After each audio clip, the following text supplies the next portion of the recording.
સુરત શહેરના ડુમસ વિસ્તારમાં 6 જેટલા શિયાળો જોવા મળ્યા હતા અને તે વિડીયો છે તે સોશિયલ મીડિયામાં વાયરલ થયો છે। ડુમસ વિસ્તારમાં 6 શિયાળ જોવા મળ્યા। યુવકે શિયાળનો આ વિડીયો છે તે સોશિયલ મીડિયામાં વાયરલ કર્યો છે। તો શિયાળનો વિડીયો સામે આવ્યો છે। મિત્રો સાથે ફરતી વખતે યુવકે શિયાળ જોયા હતા। શિયાળ દેખાતા વિડીયો સોશિયલ મીડિયામાં વાયરલ કર્યો છે। આ દ્રશ્યો અમે આપને બતાવી રહ્યા છીએ। જો ગોલ્ડન જેકલનું સમૂહ જાળી તરફ જતું જોવા મળ્યું। શિયાળની ઓળખ કરી અને વિડીયો મોબાઈલમાં કેદ કર્યો છે યુવકે અને આ વિડીયો છે સમગ્ર તે સોશિયલ મીડિયામાં વાયરલ થયો છે, જેના સીધા દ્રશ્યો સામે આવ્યા છે।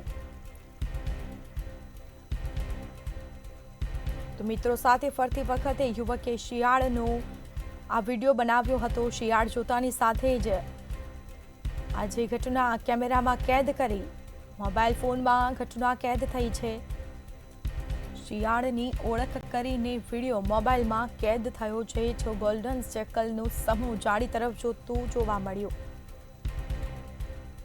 ઈશાન જરીવાલા। તમે આજે શું જોયું? એ પેક ઓફ ગોલ્ડન જેકલ સુરતના કયા એરિયામાં તમને જોયું? એરપોર્ટ સાઈડ જોવા મળ્યું છે। અને કેટલા હતા? ટોટલ 6 હતા અને 6 બેબીઝ હતા। તમને કેવી રીતે ખબર પડી કે તે ગોલ્ડન જેકલ? મને એ લોકોની વોકિંગ પેટર્ન ને એ લોકોને ટેલથી ખબર પડી કે આ ગોલ્ડન જેકલનો પેક છે। તમે આ પહેલા ક્યારે જોયા? હા, મારા ફાધર વાઇલ્ડલાઇફ ફોટોગ્રાફર છે, સો એમની જોડે મેં રેગ્યુલર બેઝિસ પર જાઉં છું ફોટોગ્રાફી માટે। સો મને ત્યાંથી આઈડેન્ટિફાઈ થયું કે આ ગોલ્ડન જેકલ છે અને મેં પહેલાં જોયા છે। તમારા મતે અત્યારે ક્યાં હશે? જો કંઈ કહેવાય નહીં, કેમ કે એ લોકોનું હેબિટેટ બહુ ડિફરન્ટ છે આપણા હેબિટેટ કરતાં। સો એ ક્યાં હોઈ શકે, બહુ મોટો એરિયા છે એનો, તો ખબર નહીં એ ક્યાં હોઈ શકે, એટલે પ્રોપર જગ્યા નહીં આઈડેન્ટિફાય થાય આપણે।